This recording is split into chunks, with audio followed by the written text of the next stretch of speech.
Economía y Sociedad, por Max Weber, 186, segunda parte. La economía y los órdenes y poderes sociales. 5. Tipos de comunidad religiosa. Sociología de la religión. 7. Estamentos, clases y religión. 11. La religiosidad de los salmos está llena de necesidad de venganza y en la elaboración sacerdotal de las antiguas tradiciones israelitas se encuentra la misma trama. La mayoría de los salmos es indiferente que las partes correspondientes, acaso más antiguas y no marcadas con esa concepción, la hayan recibido posteriormente, contiene de un modo evidente la satisfacción moral y la legitimación de la necesidad de venganza, franca o penosamente contenida de un pueblo paria. Bien sea en la forma de que queda reservada a Dios la suerte de los que cumplieron con sus mandamientos y son desgraciados, la de los gentiles orgullosos y felices que se ríen de sus promesas y de su poder. Bien sea en esta forma, reconocidos con toda humildad los propios pecados, se ruega a Dios para que deponga su cólera y conceda su gracia nuevamente al pueblo, que, después de todo, es el suyo. En ambos casos, unido con la esperanza de que la aplacada venganza divina convertirá doblemente los viejos enemigos sin Dios en escabel de los pies de Israel, como lo da a entender la construcción histórica sacerdotal del enemigo cananeo del pueblo escogido. Siempre que no despierte la cólera divina por desobediencia y se haga merecedor así de su propio sojuzgamiento por los gentiles. Aunque sea cierto que, como pretenden algunos comentaristas modernos, algunos de estos salmos representan la ira individual de piadosos fariseos por las persecuciones sufridas bajo Alejandro Hanaios, lo característico es que hayan sido seleccionados y conservados, y otros salmos reaccionan claramente ante la posición paria de los judíos en cuanto tal. En ninguna religión del mundo existe un Dios universal con la enorme sed de venganza de Jehová, y el valor histórico de los hechos que presenta la historiografía sacerdotal se puede calibrar bastante puntualmente por la circunstancia de que el hecho correspondiente, por ejemplo, la batalla de Megido, no se acomoda muy bien a esta teodicea de retribución y venganza. Así, la religiosidad judía llegó a ser religiosidad de retribución por excelencia. Las virtudes ordenadas por Dios son practicadas por la esperanza de retribución. Y esta es, en primer término, de carácter colectivo. El pueblo como totalidad deberá conocer la exaltación. Solo así puede el individuo alcanzar de nuevo su dignidad. Además, y mezclándose con ella, tenemos naturalmente la teodicea individual del destino personal particular, en todo tiempo sin duda, cuya problemática culmina sobre todo en el libro de Job, que tiene su origen en capas completamente diferentes, no populares, preludiando con su renuncia a una solución del problema y el sometimiento ante la soberanía absoluta de Dios, el pensamiento puritano de la predestinación que tenía que nacer tan pronto como se le añadió el patetismo del fuego eterno. Pero no nació y el libro de Job permaneció, como es sabido, completamente incomprendido en cuanto al resultado concebido por el poeta. Tan firmemente anclada estaba la idea de la retribución colectiva en la religiosidad judía. La esperanza de venganza, que para los judíos piadosos iba inevitablemente unida a la moral de su ley, pues impregna casi todos los libros sagrados de la época de la cautividad y de la posterior, y que fue encontrando, consciente o inconscientemente, nuevo alimento en el culto practicado durante 2 milenios y medio por un pueblo firmemente asentado en la doble idea del aislamiento sagrado del resto del mundo y de la promesa mundana de su Dios. Cuando el Mesías se hizo esperar, cedió en la conciencia religiosa de la capa intelectual a favor de la intimidad religiosa o de una confianza templada en la bondad divina y de la disposición pacífica con el mundo entero. Lo que ocurrió, sobre todo, cuando la situación social de la comunidad condenada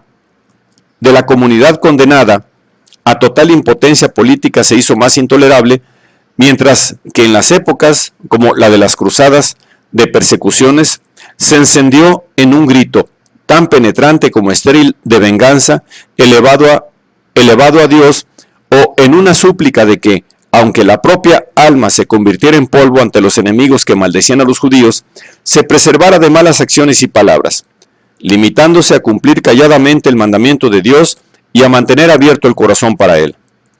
Representaría una deformación enorme el querer encontrar solo en el resentimiento el único elemento decisivo de la variabilidad histórica de la religiosidad judía.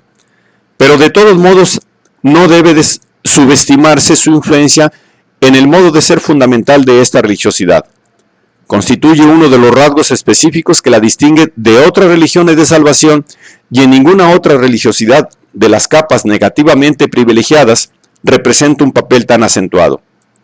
Sin duda, la teodicea de los negativamente privilegiados es una parte integrante, en alguna forma, de toda religiosidad de salvación, la cual encuentra sus adeptos sobre todo en estas capas, y el desarrollo de la ética sacerdotal se produjo allí, donde fue elemento constitutivo de la religiosidad congregacional que suele darse en esas capas.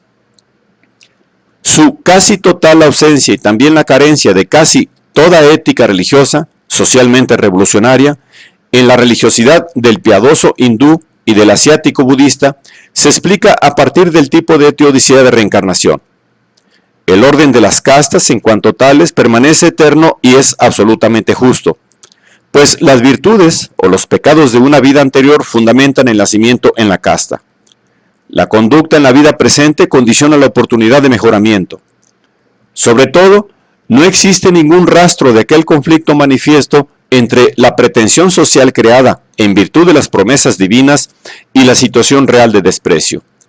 Conflicto que en el judío, que vivía en tensión permanente contra su situación de clase y se mecía en una esperanza estéril, destruyó la actitud ingenua ante el mundo y transformó la crítica religiosa contra los gentiles sin Dios, que era respondida con el sarcasmo, en una observancia alerta, a menudo amarga, pues estaba amenazada constantemente por una autocrítica secreta del mandato de la ley.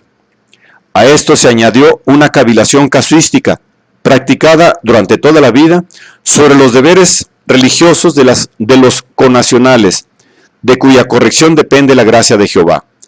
Y esa mezcla, tan característica de algunas producciones posteriores a la cautividad, de desánimo ante cualquier sentido de este mundo vano, sometimiento a los castigos disciplinarios de Dios, temor de ofenderle por orgullo y corrección angustiosa, ético ritual que impuso a los judíos aquella lucha desesperada, no ya por el respeto de los demás, sino por el respeto propio y el sentimiento de la propia dignidad.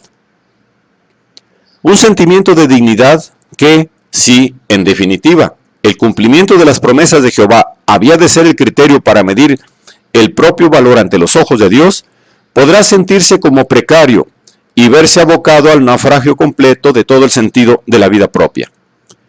Para el judío del gueto, el éxito en los negocios llegó a ser, en medida creciente, una demostración palpable de la gracia personal de Dios. Pero el judío no se acomoda a la idea de corroboración en el oficio, vocación, querido por Dios en el mismo sentido que la conoce el ascetismo intramundano. Porque la bendición de Dios no se halla anclada, ni con mucho, en la misma medida que entre los puritanos, en un método de vida de sistemática ascética racional como única fuente posible de la certitudo salutis.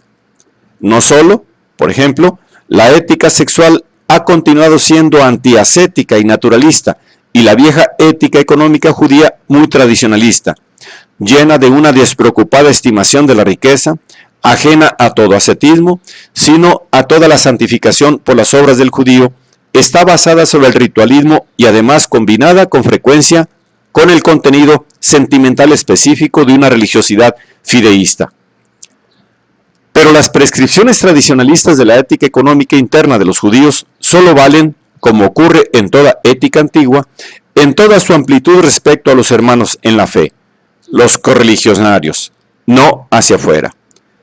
De todos modos, las promesas de Jehová han dado lugar, aún dentro del mismo judaísmo, a un fuerte elemento de moralismo resentido. Sin embargo, sería falso representarse la necesidad de salvación, la teodicea o la religiosidad congregacional en general, como nacida exclusivamente sobre el suelo de las capas negativamente privilegiadas o a base exclusiva del resentimiento. Esto es únicamente como producto de una rebelión de esclavos en la moral.